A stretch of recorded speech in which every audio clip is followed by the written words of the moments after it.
byasamye BRD nta nubwo yogeje ibi biryo birimo n'ibyo ku cyumweru cyashize BRD tugire impuhwe kandi uzigire n'abanyeshuri bose. Reba tumaze icyumweru tutarya, nta data nta mama tugira inaha, turagura bakaduhenda, n'abadukose amadeni amaze kuba menshi baraducukije BRD tugire impuhwe kandi uzigire n'abanyeshuri bose. BRD turagusabye duha andi mafaranga barabyujuje wagera bakakonga ari ikibazo cya systeme. Ntabwo tuzi iyo systeme niba bazayikura hanze cyangwa se hari ukundi kuntu iyo systeme yabo yubakitse iyo tubasha kubona amafaranga. Hashize iminsi ibiri nyabonye, ubwo ni nko kwa gatanu niba nayabonye.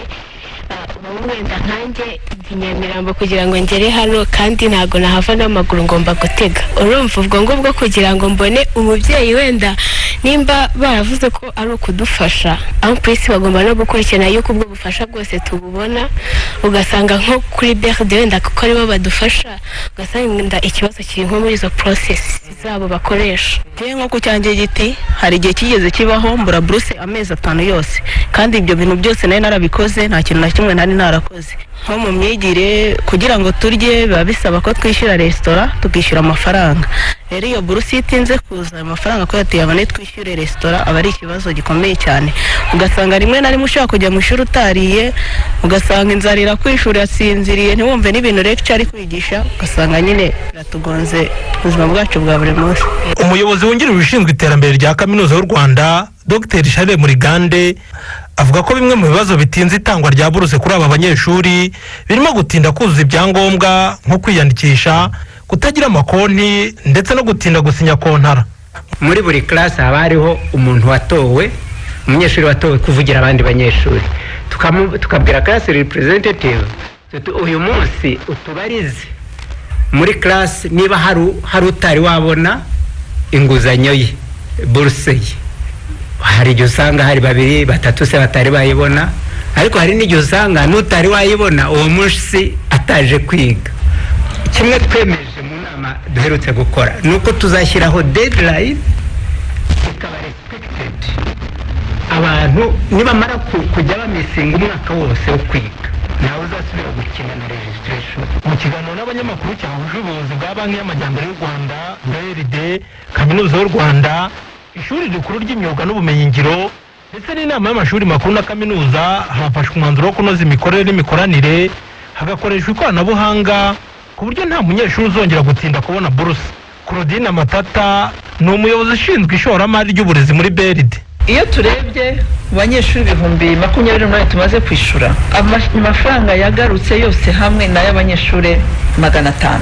Abanyeshuri 500 nushaka ugafata ku 120 dutanga uko tuba twabahaye amezi 3, dushobora gufata ko ari kujanisha miliyoni 60, ariko harababonye amezi 2 bitewe n'igihe batangiriye.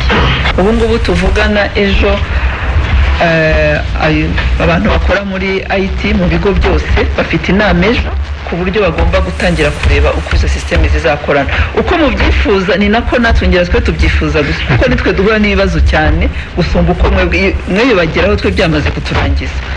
Niyo mpamvu natwe twifuza ko byihuta bigatangira kugira ngo bikemure utubazo twose ushobora kuba turahurana. Kaminuza y'u Rwanda igaragaza ko mu mwaka w'amashuri 2019-2020 abanyeshuri 28,000 aribo bahabwa inguzanyo y'amafaranga batunga, aho buri munyeshuri ahabwa 40,000. Kuva mu kwezi kwa 10 umwaka ushize kugeza ubu abanyeshuri 458 nibo batarabona aya mafaranga y'amezi 3 ngo bitewe nuko batasinye kontara, ndetse n'abagitangira mu mwaka wa mbere bafite ubumenyi buke bwo kuzuza ibisabwa. Leta igaragaza ko buri mezi 3 aba banyeshuri bishyurwa miliyari 3. Banki y'Amajyambere y'u Rwanda itangaza ko nyuma yo gutanga aya mezi 3 ya buruse tariki ya 23 z'ukwezi kwa mbere umwaka w'2020 abanyeshuri bazabona andi mafaranga y'amezi 3. Jean Paul Turatsinze, Radio Rwanda i Kigali. Akoze Jean Paul Turatsinze. Mu makuru harimo kutugeraho cyane arebana n'ay'imikino mu gushakisha itike yo kuzajya mu gikombe cy'isi cyo muri Qatar 2022. U Rwanda mu itsinda ryarwo rumaze gutombora